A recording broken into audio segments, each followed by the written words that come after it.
10월의 서울은 선선했습니다. 강남구 대치동의 한 고층 아파트 35평 거실에서 정우진은 노트북 화면을 들여다보고 있었습니다. 화면에는 정철호 대표 환갑 기념 파티 진행 계획서라는 제목의 문서가 떠 있었습니다. 우진은 35세, 강남의 중견 법무법인에서 일하는 변호사였습니다.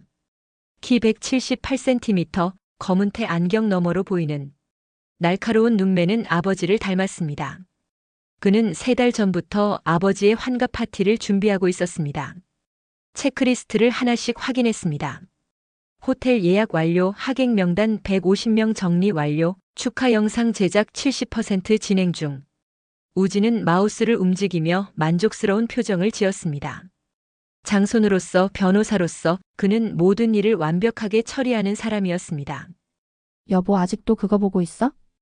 아내 수진이 따뜻한 차를 건네며 물었습니다. 초등학교 교사인 그녀는 우진보다 2살 어렸지만 늘 침착하고 현실적이었습니다. 응, 마지막 점검이야. 한 달밖에 안 남았잖아.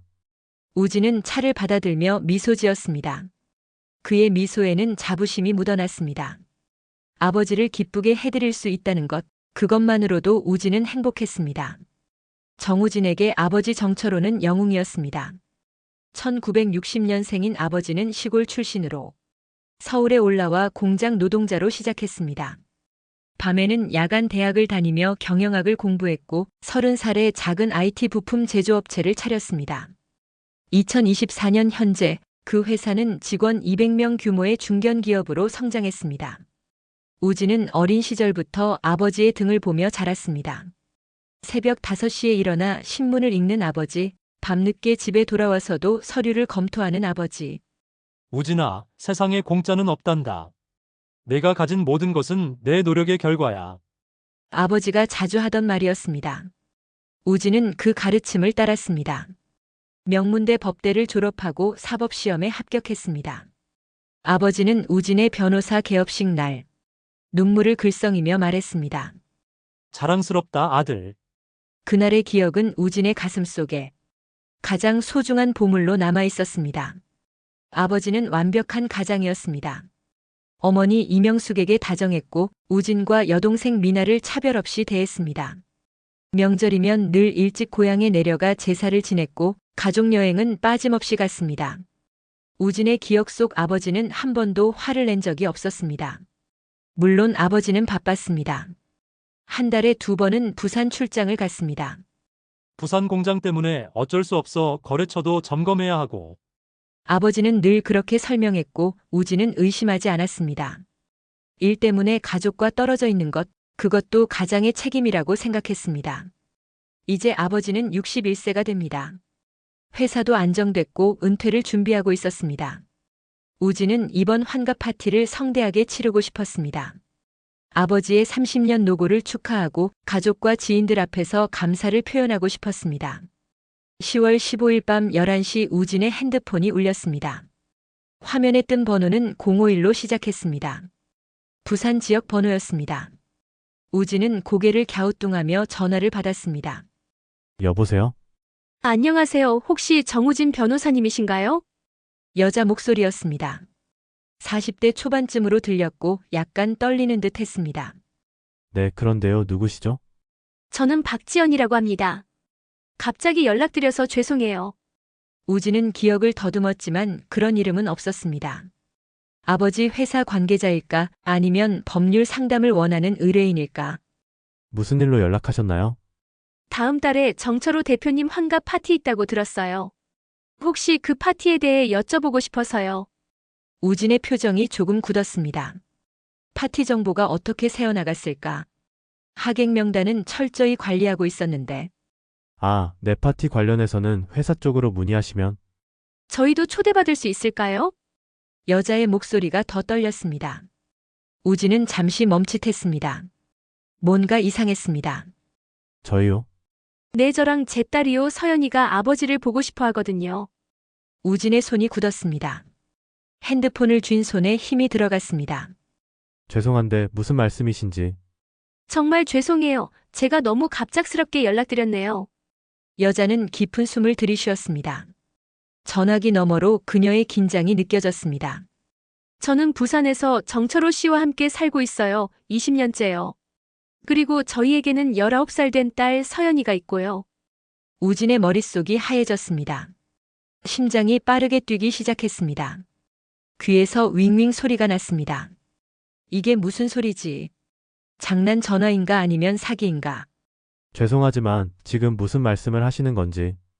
저도 알아요. 믿기 어려우시죠? 하지만 사실이에요. 태수 씨 아니 정철호 대표님은 저희 가족이기도 해요. 20년 동안 한 달에 2번씩 부산에 오셨어요. 서연이를 키우는 걸 도와주셨고. 우진은 말문이 막혔습니다. 소파에 털썩 앉았습니다. 혹시 잘못 거신 거 아닌가요? 아니에요. 정우진 변호사님, 1990년생, 서울 강남 거주, 법무법인 세종 소속. 제가 태수 씨한테 들었어요. 아드님 이야기 많이 하셨거든요. 우진의 등에 식은땀이 흘렀습니다. 여자는 계속 말했습니다. 목소리는 차분했지만 그 속에 20년의 무게가 실려 있었습니다. 저는 태수 씨를 원망하지 않아요. 사랑했으니까요. 지금도 사랑해요. 하지만 서연이는 달라요. 그 아이는 19년 동안 아버지를 숨기고 살았어요. 친구들한테도 학교에서도. 이제 환갑이라는 큰 날에는 저희도 축하할 권리가 있다고 생각했어요. 저는 우진은 말을 잇지 못했습니다. 무슨 말을 해야 할지 알 수 없었습니다. 갑자기 연락드려서 정말 죄송해요. 하지만 변호사님이 파티를 준비하신다고 들어서 직접 말씀드리는 게 맞다고 생각했어요. 생각해보시고 연락주세요. 전화가 끊겼습니다. 우진은 한참을 핸드폰을 들여다봤습니다. 화면에는 3분 47초 통화 기록이 찍혀 있었습니다. 꿈이 아니었습니다. 환청도 아니었습니다. 여보, 누구 전화였어? 수진이 부엌에서 물었습니다. 우진은 대답하지 못했습니다. 입이 떨어지지 않았습니다. 거실 벽에 걸린 가족 사진이 눈에 들어왔습니다. 작년 여름 제주도에서 찍은 사진이었습니다. 아버지, 어머니, 우진 부부 그리고 여동생 모두가 환하게 웃고 있었습니다. 우진의 손이 떨렸습니다. 35년 동안 믿어왔던 모든 것이 흔들리기 시작했습니다. 완벽한 아버지, 행복한 가족, 믿음과 신뢰. 모든 것이 순식간에 의심스러워졌습니다. 노트북 화면에는 여전히 환갑 파티 계획서가 떠 있었습니다. 아버지, 평생 우리를 위해 헌신하신 당신께 감사를 전합니다. 우진이 직접 쓴 문구였습니다. 그는 천천히 노트북을 덮었습니다. 밖에서는 가을바람이 불어왔습니다. 창문 너머로 강남의 야경이 반짝였습니다. 평범한 밤이었습니다. 하지만 정우진의 세계는 이미 균열이 가기 시작했습니다. 수진이 거실로 들어왔습니다. 우진의 창백한 얼굴을 보고 깜짝 놀랐습니다. 여보, 괜찮아? 얼굴이 왜 그래? 우진은 고개를 들어 아내를 바라봤습니다. 입술을 달싹였지만 말이 나오지 않았습니다. 그는 다시 핸드폰을 들었습니다. 통화 기록을 확인했습니다. 051로 시작하는 부산 번호. 손가락이 저장 버튼 위에서 멈췄습니다. 이 번호를 저장하는 순간 모든 것이 시작될 것입니다. 진실을 마주해야 할 것입니다. 아버지를, 가족을, 그리고 자신의 인생을 다시 들여다봐야 할 것입니다. 우진은 눈을 감았습니다. 그리고 천천히 번호를 저장했습니다. 이름은 박지연 부산이었습니다. 그날 밤 정우진은 잠들 수 없었습니다. 새벽 2시, 3시, 4시. 시계 초침 소리만 방 안을 채웠습니다. 옆에서 수진은 깊이 잠들어 있었습니다. 우진은 천장을 바라보며 박지연의 목소리를 떠올렸습니다. 20년째 함께 살고 있어요. 19살 된 딸이 있어요. 믿을 수 없었습니다. 아버지가 그럴 리 없었습니다. 하지만 여자는 너무 많은 것을 알고 있었습니다. 우진의 이름, 직업, 나이, 심지어 법무법인 이름까지. 새벽 5시 우진은 침대에서 일어났습니다. 거실로 나와 핸드폰을 들었습니다. 아버지에게 전화를 걸까 고민했습니다. 하지만 손가락이 움직이지 않았습니다. 대신 인터넷을 검색했습니다. 박지연 부산. 아무것도 나오지 않았습니다. 정서연 부산. 역시 마찬가지였습니다. 그때 문득 생각났습니다. 여자가 말했던 것. 서연이가 아버지를 보고 싶어 한다. 19살이면 SNS를 할 나이였습니다. 우진은 인스타그램을 열었습니다. 검색창에 정서연 부산을 입력했습니다. 몇 개의 계정이 나왔습니다. 그중 하나 SEOYEOMBUSAN 계정의 프로필 사진에서 우진은 멈췄습니다. 사진 속 소녀는 긴 생머리에 동그란 안경을 쓰고 있었습니다. 그런데 눈매가 우진의 눈매와 똑같았습니다. 손이 떨렸습니다. 우진은 계정을 클릭했습니다. 비공개 계정은 아니었습니다. 사진들이 쭉 나열돼 있었습니다. 해운대 바닷가, 광안리 다리, 부산국제영화제, 센텀시티 쇼핑몰. 모두 부산 배경이었습니다. 친구들과 찍은 사진, 카페에서 찍은 사진, 고양이와 찍은 사진. 그리고 한 남자의 뒷모습이 자주 등장했습니다. 우진은 손을 멈추고 한 장의 사진을 확대했습니다. 작년 가을로 보이는 사진이었습니다. 해운대 바닷가 벤치에 남자와 소녀가 나란히 앉아 있었습니다. 남자의 얼굴은 보이지 않았지만 체격과 옷차림이 아버지였습니다. 캡션에는 이렇게 적혀 있었습니다. 아빠랑 오랜만에 바다 산책 해시태그 소중한 시간 해시태그 부산 해시태그 해운대. 우진의 핸드폰이 손에서 미끄러질 뻔했습니다. 새벽 6시 우진은 아버지에게 문자를 보냈습니다. 아버지, 지금 당장 만나야겠습니다. 답장은 5분 만에 왔습니다. 무슨 일이니? 회사로 올래? 아니요, 집 앞 올림픽 공원에서 뵙겠습니다. 30분 후에. 알았다. 우진은 옷을 입고 밖으로 나갔습니다. 수진이 깨어나 물었습니다. 여보 어디가? 급한 일 생겼어. 곧 올게. 수진은 우진의 굳은 표정을 보고 더 묻지 않았습니다. 올림픽 공원은 고요했습니다. 조깅하는 사람들이 가끔 지나갔습니다. 우진은 벤치에 앉아 아버지를 기다렸습니다. 20분 후 검은색 제네시스가 주차장에 멈췄습니다. 아버지 정철호가 차에서 내렸습니다. 61세의 나이에도 허리가 꼿꼿했습니다.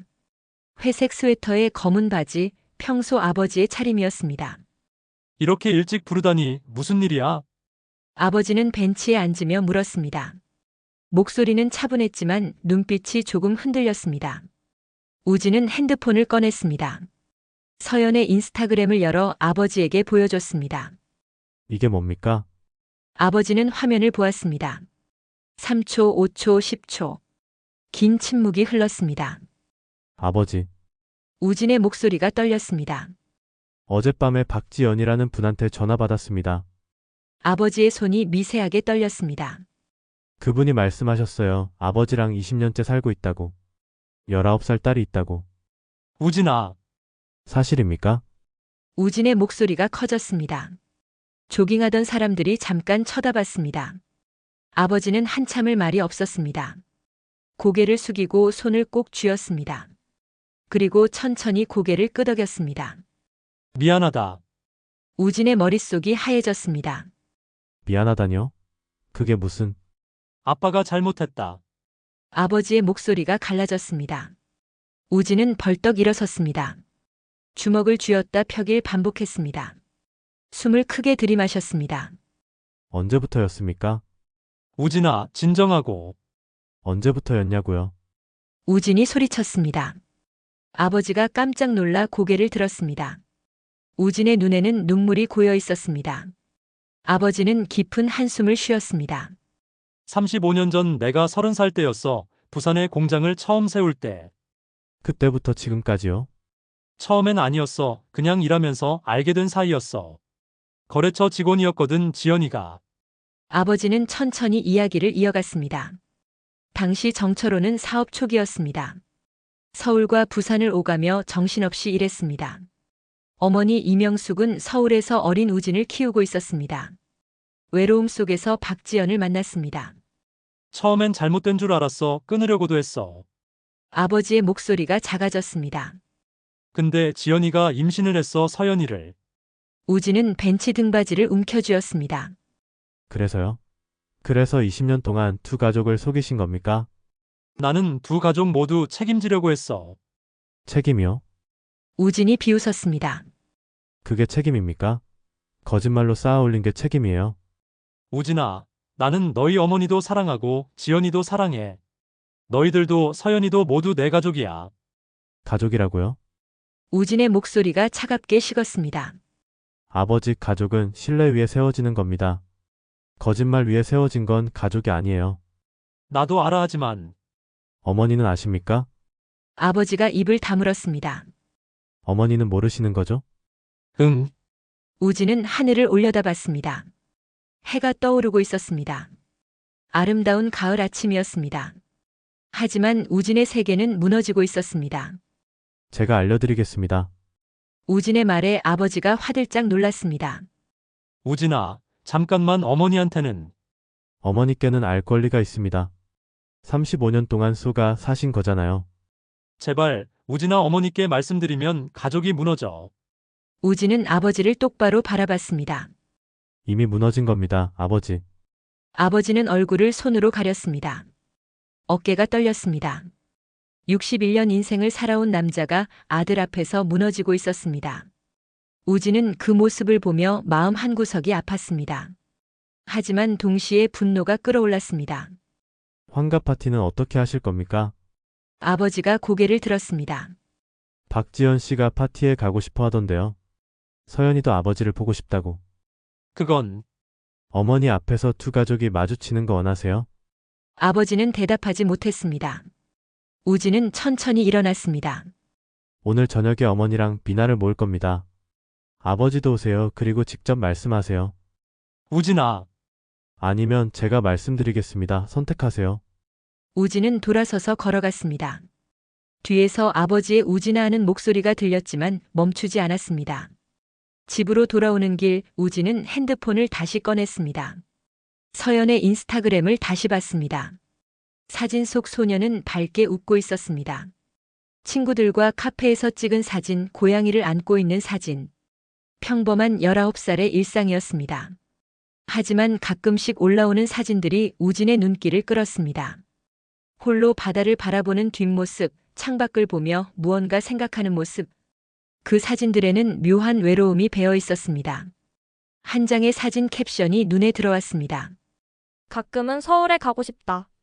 그곳에 내가 모르는 가족이 있을까? 해시태그 혼잣말, 해시태그 부산밤. 우진은 핸드폰을 꺼버렸습니다. 집에 도착하자 수진이 아침을 차려놓고 있었습니다. 다녀왔어? 무슨 일이었어? 우진은 소파에 앉아 고개를 떨구었습니다. 여보, 수진이 다가와 옆에 앉았습니다. 우진의 손을 잡았습니다. 무슨 일인지 말해줄 수 있어? 우진은 천천히 어젯밤의 일을 이야기했습니다. 박지영의 전화, 서연의 존재, 아버지의 고백. 모든 것을. 수진은 말없이 들었습니다. 놀란 표정도 분노한 표정도 짓지 않았습니다. 다만 우진의 손을 꽉 잡아줬습니다. 여보 힘들겠다 많이. 그 말에 우진의 눈에서 눈물이 흘렀습니다. 35년 동안 믿어왔던 모든 것이 거짓이었습니다. 완벽한 아버지, 행복한 가족, 신뢰와 사랑. 모든 게 모래성처럼 무너졌습니다. 오늘 저녁에 가족회의를 할 거야. 어머니랑 미나한테도 알려야 해. 내가 옆에 있어줄게. 수진이 우진을 꼭 안아줬습니다. 우진은 창밖을 바라봤습니다. 강남의 아침 풍경이 펼쳐졌습니다. 출근하는 사람들, 등교하는 학생들. 모두가 평범한 하루를 시작하고 있었습니다. 하지만 정우진의 인생은 이미 평범하지 않았습니다. 그는 눈을 감았습니다. 그리고 다짐했습니다. 진실을 마주하겠다고. 아프더라도 무너지더라도 그것만이 다시 시작할 수 있는 유일한 길이라고. 내일 오후 3시 강남역 근처 카페에서 만나요. 어머니 이명숙, 여동생 미나, 그리고 아버지 정철호. 우진의 아내 수진은 부엌에서 차를 준비했습니다. 거실에는 무거운 침묵이 흘렀습니다. 미나가 먼저 입을 열었습니다.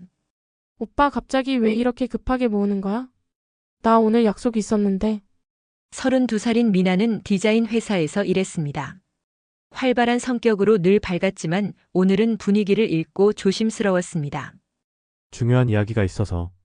우진의 목소리가 굳어 있었습니다. 어머니가 우진을 바라봤습니다. 우진아, 무슨 일이니? 어머니는 58세였습니다. 하얀 머리카락이 조금씩 보였지만 여전히 단정했습니다. 우진은 어머니의 눈을 마주보기 힘들었습니다. 어머니, 먼저 말씀드릴 게 있습니다. 우진은 천천히 입을 열었습니다. 어젯밤의 전화, 서연의 존재, 아버지와의 대화. 하나씩 설명했습니다. 미나의 얼굴이 점점 굳어갔습니다. 뭐라고? 오빠 지금 무슨 소리? 어머니는 표정이 없었습니다. 그저 조용히 우진의 말을 듣고 있었습니다. 아버지는 소파 끝에 앉아 고개를 숙이고 있었습니다. 그게 사실입니까? 미나가 아버지를 향해 물었습니다. 목소리가 떨렸습니다. 아버지는 고개를 끄덕였습니다. 미안하다. 미나가 벌떡 일어섰습니다. 미안하다고요? 그게 끝이에요? 미나야, 진정해. 진정하라고요? 아버지가 20년 동안 우릴 속였는데? 미나의 목소리가 커졌습니다. 눈에 눈물이 고였습니다. 우진이 미나를 진정시키려 했지만 미나는 손을 뿌리쳤습니다. 아버지 어떻게 그러실 수가 있어요? 우리가 뭐예요? 아버지는 대답하지 못했습니다. 그때 어머니가 조용히 말했습니다. 알고 있었어. 거실이 얼어붙었습니다. 우진이 어머니를 돌아봤습니다. 뭐라고요? 나는 알고 있었어. 10년 전부터.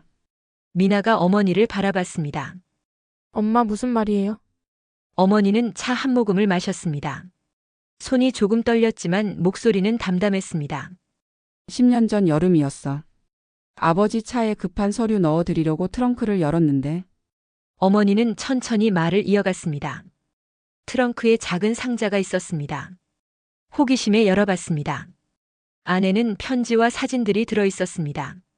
서연아, 생일 축하해. 아빠가 항상 미안해. 손글씨 편지였습니다. 사진에는 어린 여자아이와 아버지가 함께 있었습니다. 해운대 바닷가, 놀이공원, 식당. 어머니가 한 번도 본 적 없는 풍경들이었습니다. 그날 밤 아버지한테 물어봤어. 처음엔 부인하시더니 결국 다 말씀하셨지. 우진의 입이 벌어졌습니다. 10년 전부터 알고 계셨다고요? 그래. 그럼 왜 아무 말씀도 안 하신 겁니까? 어머니는 우진을 바라봤습니다. 그 눈빛에는 슬픔과 체념이 섞여 있었습니다. 그때 내가 사법시험 준비하고 있었잖니. 미나는 고3이었고 이혼하면 너희한테 상처가 될 것 같았어. 미나가 소리쳤습니다.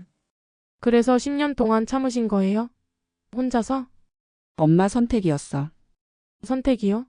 그게 무슨 선택이에요? 미나가 울기 시작했습니다. 우진도 할 말을 잃었습니다. 어머니는 조용히 계속 말했습니다. 나는 가족이 제일 중요했어. 너희 아버지를 용서한 건 아니야. 하지만 너희가 상처받는 건 더 싫었어. 아버지가 어머니에게 다가가려 했습니다. 여보, 가까이 오지 마세요. 어머니의 목소리가 처음으로 날카로워졌습니다. 아버지는 멈춰 섰습니다. 10년 동안 당신 옆에서 잤어요. 당신이 부산 출장 간다고 할 때마다, 거래처 만난다고 할 때마다 나는 알고 있었어요. 당신이 다른 가족한테 가는 거. 어머니의 목소리가 떨렸습니다. 명절에 우리랑 제사 지내고 바로 다음 날 부산 가셨죠. 그 여자한테도 가족이 있다고 했잖아요. 미안해. 정말 미안해. 미안하다는 말은 이제 듣기 싫어요. 어머니가 일어섰습니다. 핸드백을 집어들었습니다. 나는 이제 못 참겠어요. 10년 참은 것도 모자라. 이제는 애들까지 알게 됐잖아요. 여보, 제발. 이혼할 거예요. 미나가 어머니를 붙잡았습니다. 엄마 진정해요. 일단 앉아서. 미나야, 엄마는 괜찮아. 오히려 이제야 편해. 어머니는 문을 향해 걸었습니다. 그런데 문 앞에서 멈춰 섰습니다. 몸이 휘청거렸습니다. 엄마, 우진이 달려가 어머니를 붙잡았습니다. 어머니의 얼굴이 창백했습니다. 식은땀이 흘렀습니다. 가슴이 아파. 119 불러. 수진이 급히 전화를 걸었습니다. 미나는 울면서 어머니를 붙들었습니다. 아버지는 멍하니 서 있었습니다. 구급차가 도착하기까지 10분이 걸렸습니다. 우진에게는 1시간처럼 느껴졌습니다. 병원 응급실 앞 우진과 미나는 의자에 앉아 있었습니다. 아버지는 복도 끝에 서서 창밖을 바라보고 있었습니다. 수진은 커피를 사러 갔습니다. 1시간 후 의사가 나왔습니다. 보호자분? 우진이 일어섰습니다. 고혈압으로 인한 급성 스트레스 반응입니다. 혈압이 180까지 올라갔어요. 지금은 안정됐지만 일주일 정도 입원하셔야 할 것 같습니다. 어머니 상태는 괜찮으신가요? 지금은 괜찮습니다. 하지만 스트레스를 받으시면 안 돼요. 무슨 일이 있으셨나요? 우진은 대답하지 못했습니다. 병실에 들어가자 어머니는 침대에 누워 계셨습니다. 눈을 감고 있었지만 잠든 것 같지는 않았습니다. 어머니, 우진이 조심스럽게 불렀습니다. 어머니가 눈을 떴습니다. 우진아, 미안하구나. 엄마가 약해서. 무슨 말씀을 어머니 잘못이 아니에요. 어머니는 천장을 바라봤습니다. 10년 동안 참 길었어. 매일 밤 거짓말 옆에서 잤어. 그게 얼마나 힘든지 너희는 몰라. 미나가 어머니 손을 잡았습니다. 엄마, 우리 때문에 그러신 거잖아요. 미안해요. 아니야, 미나야, 엄마 선택이었어. 후회는 안 해. 어머니는 우진을 바라봤습니다. 우진아, 환갑 파티는 취소해라. 네, 당연히 취소할 겁니다. 그리고 이혼 절차 도와줄 수 있겠니? 우진의 가슴이 무거워졌습니다. 어머니, 지금은 건강부터 챙기세요. 그 이야기는 나중에. 아니야, 이제는 끝내야 해. 더 이상 거짓 속에서 살고 싶지 않아. 어머니의 목소리는 차분했지만 단호했습니다. 복도로 나온 우진은 벽에 기댔습니다. 미나가 옆에 섰습니다. 오빠, 우리 이제 어떻게 해? 우진은 대답하지 못했습니다. 아버지가 멀리서 이쪽을 바라보고 있었습니다. 우진과 눈이 마주쳤습니다. 하지만 우진은 고개를 돌렸습니다. 그때 핸드폰이 울렸습니다. 모르는 번호였습니다. 받지 않으려다가 혹시나 해서 받았습니다. 여보세요? 변호사님, 저 박지연입니다. 우진의 몸이 굳었습니다. 갑자기 연락드려 죄송해요. 그런데 서연이가 내일 서울에 올라간대요. 변호사님을 만나고 싶다고. 지금 그럴 상황이 아닙니다. 알아요. 제가 말렸어요. 하지만 서연이가 19년 만에 만나고 싶다는데 제가 막을 수가 없더라고요. 우진은 한숨을 쉬었습니다. 어머니가 쓰러지셔서 병원에 계십니다. 지금은 정말. 전화 너머로 박지연의 놀란 목소리가 들렸습니다. 어머님이요? 저 때문인가요? 정말 죄송합니다. 제가 너무 경솔했어요. 박지영의 목소리가 떨렸습니다. 서연이한테 말할게요. 서울에 가지 말라고. 변호사님, 정말 죄송합니다. 전화가 끊겼습니다. 우진은 핸드폰을 내려다봤습니다. 화면에는 통화 기록만 남아 있었습니다. 수진이 커피를 들고 왔습니다. 우진에게 건넸습니다. 여보, 괜찮아? 우진은 고개를 저었습니다. 모르겠어. 어떻게 해야 할지. 수진이 우진의 어깨를 안아줬습니다. 하나씩 해결하자. 일단 어머니 건강부터. 우진은 창밖을 바라봤습니다. 밤이 깊어가고 있었습니다. 병원 불빛만 밝게 빛났습니다. 그는 생각했습니다. 가족이란 무엇일까? 혈연이면 가족일까? 믿음이 없으면 가족이 아닐까? 아버지는 두 가족을 사랑했다고 했습니다. 하지만 그 사랑은 거짓 위에 세워진 것이었습니다. 어머니는 10년 동안 참았습니다. 가족을 지키기 위해. 하지만 결국 무너졌습니다. 서연은 19년 동안 숨어 살았습니다. 아버지의 또 다른 딸로서. 우진은 결심했습니다. 진실을 마주하기로. 아프더라도 무너지더라도. 그리고 새로운 관계를 만들어가기로. 혈연이 아니라 신뢰 위에 세워진. 어머니가 입원한 지 사흘이 지났습니다. 혈압은 안정됐지만 퇴원까지는 시간이 더 필요했습니다. 우진은 매일 병원을 찾았습니다. 미나도 퇴근 후 들렀습니다. 아버지는 한 번도 오지 않았습니다. 어머니가 만나고 싶지 않다고 했기 때문입니다. 우진은 로펌에서 일하면서도 계속 생각했습니다. 환갑 파티를 취소해야 했습니다. 150명의 하객들에게 어떻게 알릴지 고민했습니다. 가족 사정이라고만 쓸까? 아니면 솔직하게 말할까? 결국 짧게 문자를 보냈습니다. 부득이한 사정으로 파티를 취소하게 됐습니다. 양해 부탁드립니다. 예약금은 날아갔습니다. 제작 중이던 영상도 멈췄습니다. 35년 인생을 담으려던 영상은 이제 의미가 없었습니다. 그날 오후 우진의 핸드폰에 문자가 왔습니다. 변호사님, 서연입니다. 내일 서울 갑니다. 30분만 시간 내주실 수 있을까요? 우진은 한참을 문자를 바라봤습니다. 거절하고 싶었습니다. 하지만 손가락이 움직이지 않았습니다. 수진이 옆에서 말했습니다. 만나봐, 그 아이 잘못은 아니잖아? 알아 하지만 여보, 피하면 해결 안 돼. 어차피 언젠가는 마주해야 해. 우진은 고개를 끄덕였습니다. 그리고 답장을 보냈습니다. 내일 오후 3시 강남역 근처 카페에서 만나요. 다음 날 오후 우진은 카페에 먼저 도착했습니다. 창가 자리에 앉아 밖을 바라봤습니다. 강남역은 사람들로 붐볐습니다. 모두 자신의 삶을 살고 있었습니다. 오후 3시 정각 카페 문이 열렸습니다. 긴 생머리에 동그란 안경을 쓴 소녀가 들어왔습니다. 검은색 패딩에 청바지, 운동화. 평범한 대학생 차림이었습니다. 인스타그램에서 본 그 소녀 정서연이었습니다. 서연은 우진을 발견하고 다가왔습니다. 조심스러운 걸음이었습니다. 변호사님 아니, 오빠? 우진은 일어나 고개를 끄덕였습니다. 앉아. 두 사람은 마주 앉았습니다. 어색한 침묵이 흘렀습니다. 서연은 손을 꼭 쥐고 있었습니다. 우진은 메뉴판을 건넸습니다. 뭐 마실래? 아메리카노요. 우진이 주문을 하고 돌아왔습니다. 서연은 여전히 긴장한 모습이었습니다. 부산에서 왔어? 네, 아침 KTX 타고 왔어요. 혼자? 네, 엄마는 말렸어요. 근데 저는 꼭 만나고 싶었어요. 서연의 목소리가 떨렸습니다. 우진은 서연을 바라봤습니다. 인스타그램 사진보다 실제 모습이 더 어려 보였습니다. 19살, 이제 막 고등학교를 졸업한 나이였습니다. 왜 만나고 싶었어? 서연은 잠시 망설이다 입을 열었습니다. 19년 동안 저는 오빠가 있다는 걸 알고 있었어요. 우진의 눈이 커졌습니다. 아버지가 아니 아빠가 가끔 이야기해 주셨거든요. 서울에 아들이 있다고, 똑똑하고 착하고 변호사가 됐다고. 서연의 눈에 눈물이 고였습니다. 저는 그 이야기 들을 때마다 궁금했어요. 오빠는 어떤 사람일까? 아빠랑 명절도 보내고 가족여행도 가고. 저는 한 번도 못 해본 것들을 오빠는 다 하고 있을 거라고 생각했어요. 서연아, 부럽기도 했어요, 솔직히 말하면. 오빠는 아빠를 독차지하잖아요. 저는 한 달에 이틀만 볼 수 있었는데. 서연이 눈물을 닦았습니다. 하지만 동시에 오빠도 피해자라는 걸 알아요. 오빠는 제 존재를 몰랐잖아요.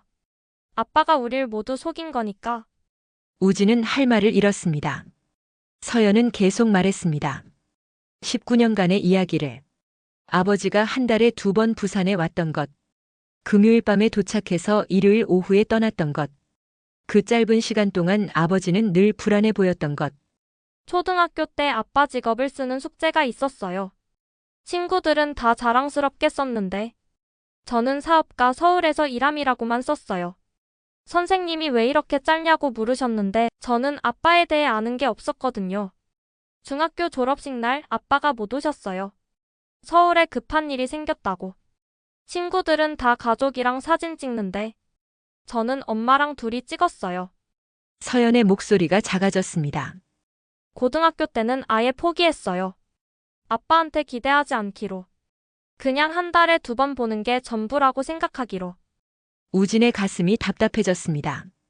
서연아, 미안해. 오빠가 왜 미안해요? 나는 아버지를 독차지했잖아. 너는 몰랐지만. 서연은 고개를 저었습니다. 오빠 잘못 아니에요. 오빠도 몰랐잖아요. 두 사람은 침묵했습니다. 커피가 식어갔습니다. 우진이 먼저 입을 열었습니다. 어머니가 쓰러지셨어. 알아요. 엄마가 말씀하셨어요. 저희 때문이죠? 아니야, 내 잘못이 아니야. 우진은 천천히 설명했습니다. 어머니가 10년 전부터 알고 계셨던 것, 혼자 참아왔던 것, 그리고 결국 무너진 것. 서연은 고개를 떨구었습니다. 저희가 너무 큰 상처를 드린 거네요. 서연아, 들어봐. 우진은 서연을 똑바로 바라봤습니다. 너는 아무 잘못이 없어. 태어난 게 잘못이 아니야. 잘못한 건 아버지야. 하지만 나도 처음엔 너를 원망했어. 솔직히 말하면 내가 없었다면 우리 가족은 무너지지 않았을 거라고 생각했어. 서연의 눈에서 눈물이 흘렀습니다. 하지만 지금은 알아. 너도 피해자라는 걸. 19년 동안 숨어 살았잖아. 그게 얼마나 힘들었을지 나는 상상도 못해. 우진도 목이 메었습니다. 시간이 필요할 것 같아 나도 너도. 우리가 남매가 되는 건 당장은 어려울 거야. 알아요. 하지만 언젠가는 커피 한 잔 같이 마실 수 있는 사이가 됐으면 좋겠어. 같은 상처를 가진 사람으로서. 서연이 고개를 끄덕였습니다. 2시간 후 서연은 부산으로 돌아갔습니다. 우진은 서울역까지 배웅했습니다. KTX가 출발하기 전 서연이 창문 너머로 손을 흔들었습니다. 우진도 손을 흔들어줬습니다. 기차가 떠난 후 우진은 한참을 서 있었습니다. 핸드폰을 꺼내 수진에게 문자를 보냈습니다. 서연이 만났어. 생각보다 괜찮은 아이야. 수진의 답장이 곧 왔습니다. 다행이다. 천천히 해. 서두르지 말고. 우진은 병원으로 향했습니다. 어머니를 만나야 했습니다. 병실에 들어가자 어머니는 창밖을 보고 계셨습니다. 얼굴에 혈색이 조금 돌아온 것 같았습니다. 어머니. 왔니, 우진아? 우진은 의자를 당겨 앉았습니다. 오늘 서연이를 만났어요. 어머니가 우진을 돌아봤습니다. 놀란 표정이었습니다. 그래? 어땠니? 많이 외로웠을 것 같더라고요. 19년 동안. 어머니는 창밖을 다시 바라봤습니다. 그 아이 잘못은 아니지. 태어난 게 죄는 아니니까. 어머니도 그렇게 생각하세요? 응, 나도 처음엔 미워했어. 그 아이가, 그 여자가. 하지만 시간이 지나니까 알겠더라. 진짜 잘못한 건 내 아버지라는 걸. 어머니는 우진의 손을 잡았습니다. 우진아, 나는 이제 이혼할 거야. 더 이상 거짓 속에서 살고 싶지 않아. 어머니. 하지만 너는 달라. 너는 네가 원하는 대로 해. 아버지를 만나든 서연이랑 관계를 만들어가든. 그건 내 선택이야. 우진은 어머니의 손을 꼭 잡았습니다. 고마워요, 어머니. 나도 고맙다, 우진아. 내가 이해해줘서. 병실에 따뜻한 침묵이 흘렀습니다. 우진은 창밖을 바라봤습니다. 해가 지고 있었습니다. 가을 하늘이 주황빛으로 물들었습니다. 무너진 가족. 하지만 그 폐허 위에서 새로운 관계가 싹트고 있었습니다. 혈연이 아니라 선택으로, 거짓이 아니라 진실 위에. 우진은 깨달았습니다. 가족은 주어지는 게 아니라 만들어가는 것이라는 걸. 그리고 그 과정은 아프지만 결국 더 진실한 관계로 이어진다는 걸. 어머니가 퇴원한 날은 11월 초였습니다. 우진과 미나가 함께 병원에 갔습니다. 어머니는 일주일 만에 많이 회복하셨습니다. 얼굴에 미소도 돌아왔습니다. 이제 집에 가자, 엄마. 미나가 어머니의 짐을 들었습니다. 우진은 퇴원 수속을 밟았습니다. 차 안에서 어머니가 말씀하셨습니다. 우진아, 내일 변호사 사무실 가야겠다. 이혼 상담이요? 응, 이제 시작해야지. 미나가 뒷좌석에서 물었습니다. 엄마 정말 괜찮으세요? 아빠랑 35년을 같이 사셨는데. 괜찮아. 오히려 홀가분해. 어머니의 목소리는 담담했습니다.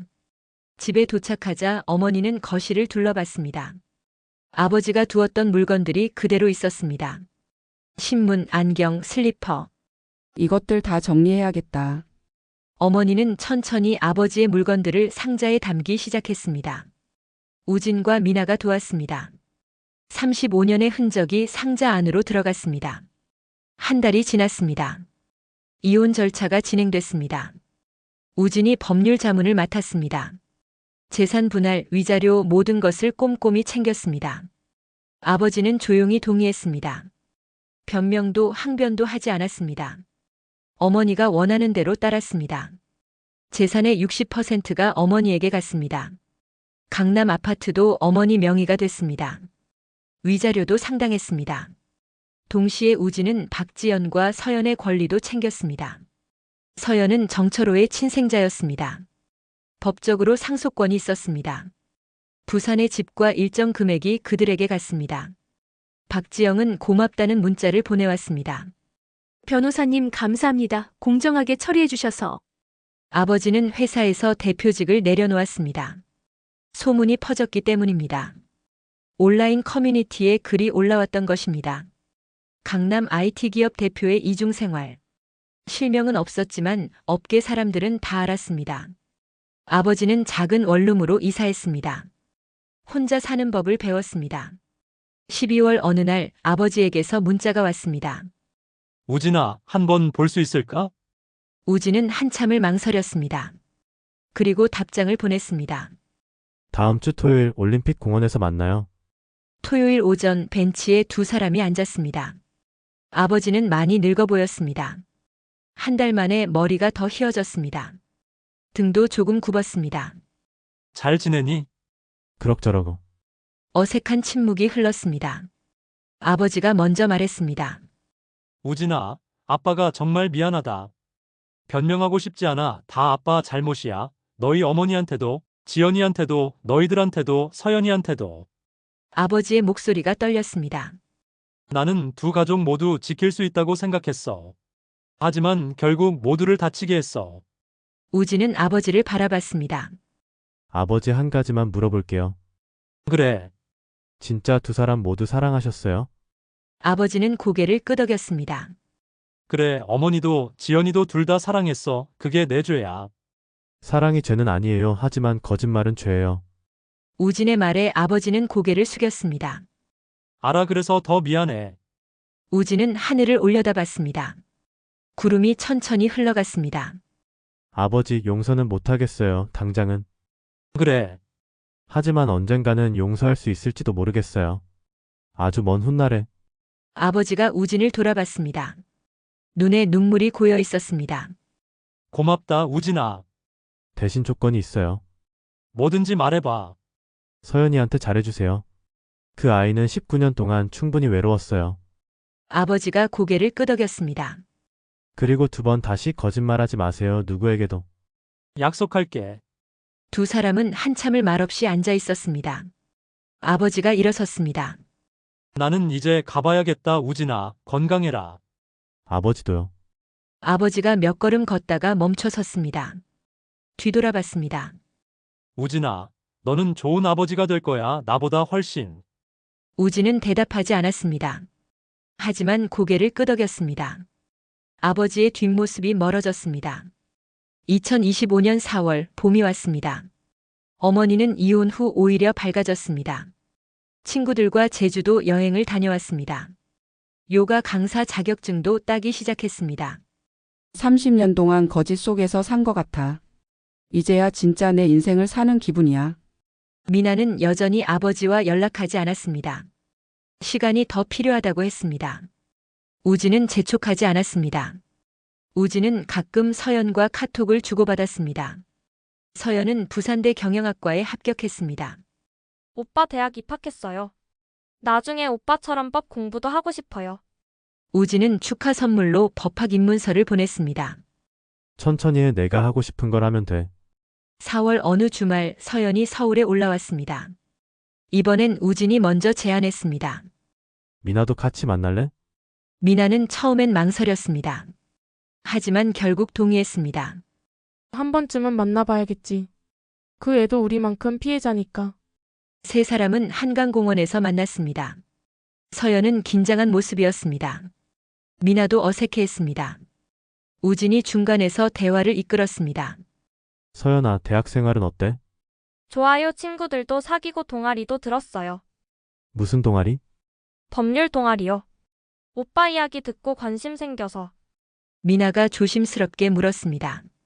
서연아, 부산 생활은 어때? 불편한 건 없고? 괜찮아요. 언니 엄마랑 잘 지내고 있어요. 아버지는 자주 와? 서연이 잠시 망설였습니다. 이제는 한 달에 한 번 정도요. 예전보다는 덜 오세요.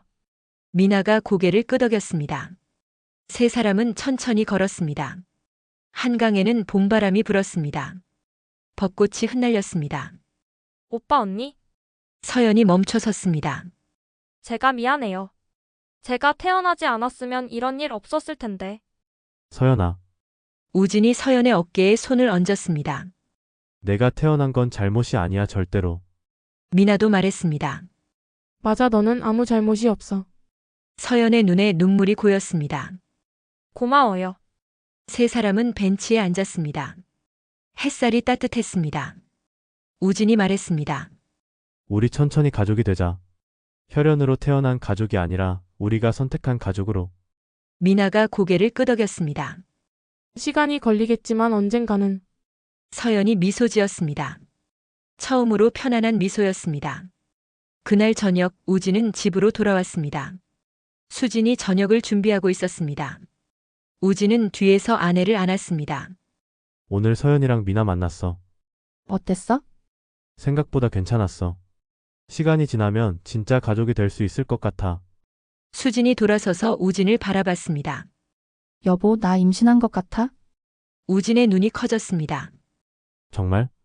응, 다음 주에 병원 가볼 거야? 우진은 수진을 꼭 안았습니다. 새로운 생명, 새로운 가족. 우진은 깨달았습니다. 가족은 완벽할 필요가 없다는 것을, 중요한 건 진실과 사랑이라는 것을. 아버지가 만든 환상은 무너졌습니다. 하지만 그 폐허 위에서 새로운 관계가 자라고 있었습니다. 혈연이 아니라 선택으로, 거짓이 아니라 진실 위에. 우진은 창밖을 바라봤습니다. 봄밤의 별이 빛나고 있었습니다. 그는 미소 지었습니다. 미래를 향해, 새로운 시작을 향해.